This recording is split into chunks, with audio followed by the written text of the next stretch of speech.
Hello everyone. इस paper में हम लोग डिस्कस करेंगे जेंडर, स्कूल एंड सोसाइटी के बारे में। इससे पहले 2019 में जो क्वेश्चन से पूछे गए हैं वो मैंने आपको प्रोवाइड करा दिया है और वहाँ पर उसके साथ में आंसर भी बता दिया है।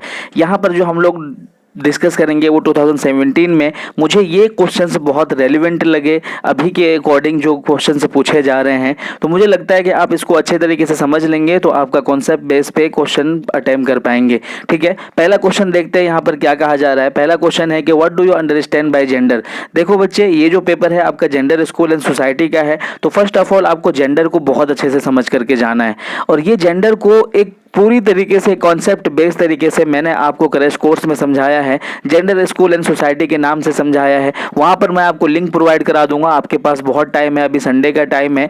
इसको यूज़ करके आप अपना जो है कॉन्सेप्ट बहुत अच्छे से क्लियर कर पाएंगे, क्योंकि यहाँ पर जो है 2-3 ही क्वेश्चन पूछे जाते हैं। एक तो ये कि जेंडर क्या होता है, दूसरा ये कि जेंडर डिस्क्रिमिनेशन क्या होता है, तीसरा ये कि इक्वालिटी या फिर इक्विटी क्या होता है। यही चीज़ पूछा जाता है और इसको मैंने टॉपिक वाइज बहुत अच्छे तरीके से अपने क्रैश कोर्स में डिस्कस किया हुआ है। देखते हैं यहाँ पर क्या है।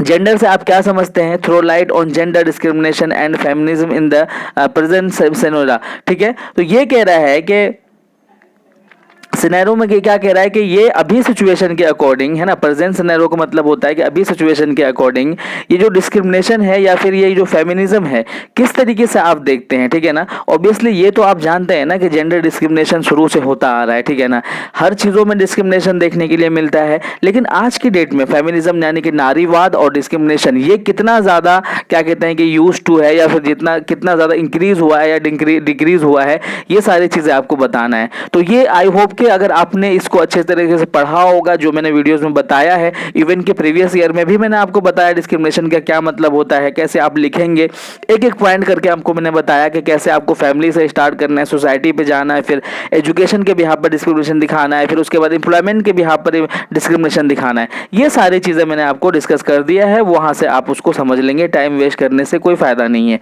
आगे बढ़ते हैं हम लोग। देखिए दूसरा क्वेश्चन क्या कहा जाता है। दूसरे क्वेश्चन में कहा जा रहा है कि discuss the change in women education on the basis of popular values in society. ठीक है, ये कह रहा है कि समाज में प्रचलित मान्यताओं के आधार पर स्त्री शिक्षा के प्रतिमान है ना विस्थापन की विवेचना करें। ठीक है, सपोज दैट कि अभी ये क्या कह रहा है, ये कह रहा है कि चेंजेस जो आप एजुकेशन में, वुमेन एजुकेशन में जो चेंजेस देख रहे हैं आप, ये चेंजेस को देखते हुए आप किस तरीके से आप इस चेंजेस को देखते हैं। क्या ये चेंजेस आप मानते भी है कि नहीं? लास्ट टाइम में जो वुमेन एजुकेशन की बात रही है ना, बेसिस ऑफ पॉपुलर का मतलब है कि किस तरीके से हमारी सोसाइटी ने किसी चीज़ को अपनाया या फिर इस वुमेन एजुकेशन को आगे बढ़ाने की बात की। ये डिफरेंशिएट आपको देखने के लिए मिलता है कि नहीं। लास्ट टाइम में जिस तरीके से वुमेन एजुकेशन की बात नहीं होती थी, फिर बहुत सारे कॉन्स्टिट्यूशनल प्रोविजन बनाए गए, बहुत सारे एजुकेशन कमीशन बनाए गए जिसने वुमेन एजुकेशन की बात की। तो इस एजुकेशन को आप वुमेन एजुकेशन को किस तरीके से आप देखते हैं, यही चीज आपको पूछा जा रहा है। अगर आपने वुमेन एजुकेशन पे वीडियो देखा होगा, पढ़ा होगा, तो आप इसमें भी बहुत अच्छे तरीके से आप आंसर इफेक्टिव लिख पाएंगे।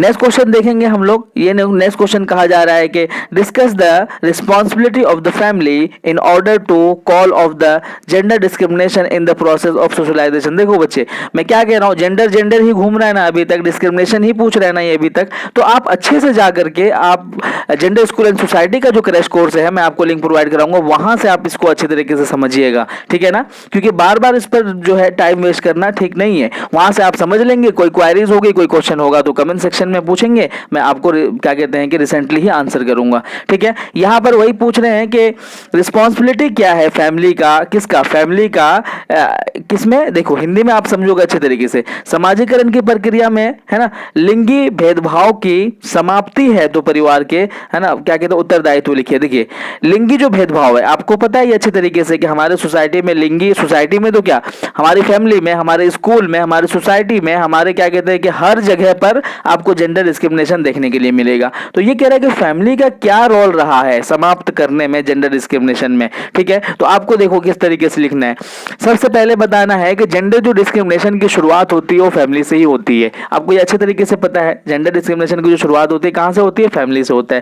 क्योंकि आपने फैमिली में देखा होगा, अगर लड़की पैदा होती है तो उसको गुड्डे गुड़िया की खिलौना दिया जाता है, अगर लड़का होता है तो उसको बंदूक ट्रक और गाड़ियां दी जाती है। तो ये जो है ना, अब फिर लड़की का बर्थडे हो तो वहां पर पिंक चीजों से सजाया हुआ, लड़का है तो अलग कलर से। तो ये जो अलग अलग जो चीजें हैं ना, अब आप सपोज दैट कि लड़की जब बड़ी होती है थोड़ी, तो उसकी पढ़ाई को रोक दिया जाता है, लड़कों को आगे बढ़ाया जाता है। तो क्या कहते हैं कि लड़कियों बाहर जाती है तो गेट पे भी खड़ी होती है, तो वो क्या कहते हैं, उसके पेरेंट्स उसको बोलने लग जाते हैं कि भाई तुम लड़की हो। तो ये जो डिस्क्रिमिनेशन है ना, ये डिस्क्रिमिनेशन तो फैमिली से ही होना शुरू हो जाता है ना।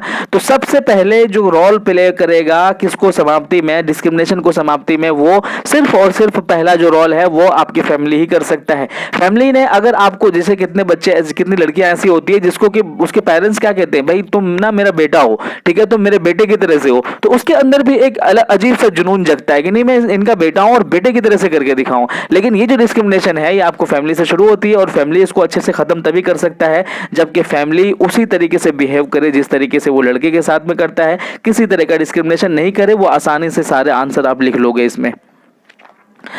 अब जो है यहाँ पर चौथा क्वेश्चन पूछ रहा है कि discuss the gender challenges in school education. देखो, जेंडर चैलेंजेस आपके स्कूल एजुकेशन में बहुत जगह पर देखने के लिए मिलता है, और यही सेम क्वेश्चन आपको 2019 में पूछा हुआ है, और वहां पर मैंने एक एक पॉइंट डिस्कस कर दिया है। जैसे कि मैंने बोला है ना कि gender challenges in school education में पॉवर्टी आएगा, डिस्टेंस एजुकेशन आएगा, सेफ्टी आएगा, चाइल्ड मैरिज आएगा, है ना। ये सारे पॉइंट मैंने वहां पर भी डिस्कस कर दिया है, तो दोबारा डिस्कस नहीं करते हैं। अभी आगे बढ़ते हैं हम लोग क्वेश्चन को लेकर के। देखिए पांचवा क्वेश्चन आपसे क्या कह रहा है। पांचवा क्वेश्चन कह रहा है कि throw light upon the challenges role of curriculum for gender equality.